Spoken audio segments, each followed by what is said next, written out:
He said Job lost everything. నేనన్నాను యోబు సమస్తము కోల్పోయాడు. But he never lost his faith. అయితే తన విశ్వాసాన్ని ఎన్నడూ కూడా కోల్పోలేదు. When we reach heaven, మన పరలోకానికి వెళ్ళిన తర్వాత you will realize నీవు గుర్తిస్తావు నీవు how many pastors, ఎంతమంది కాపర్లు wives walked on them, భార్యలు విడిచిపెట్టారు, వెళ్ళిపోయారు. children became rebels, పిల్లలు తిరుగుబాటు చేశారు, and they hung in there. వారు అక్కడనే పట్టుకున్నారు. Even if you slay me, నీవు నన్ను వధించినను I will still serve you. ఇంకా నేను నీ సేవ చేస్తూనే ఉంటాను. నేను At the end of his day, తనకు చివరి దినములో Moses is standing alone. మోషే ఒంటరిగా నిలబడ్డాడు. No wife, భార్య లేదు, no children. పిల్లలు లేరు. They didn't follow him. వారు ఆయనను వెంబడించలేదు. Samuel is standing alone. సమూయేలు ఒంటరిగా నిలబడ్డాడు. His wife and children didn't follow him. తన భార్య తన పిల్లలు వెంబడించలేదు. Enoch is walking alone. ఆనోకు ఒంటరిగా నిలబడ్డాడు. Because it was a test. కారణం ఏంటి తెలుసా? ఇది పరీక్ష. Everything will be tested. ఇదిగో సమస్తము పరీక్షించబడుతుంది.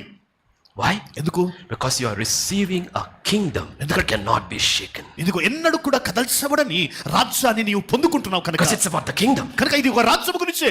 You are receiving a kingdom. నీ ఒక రాజ్యాన్ని నీవు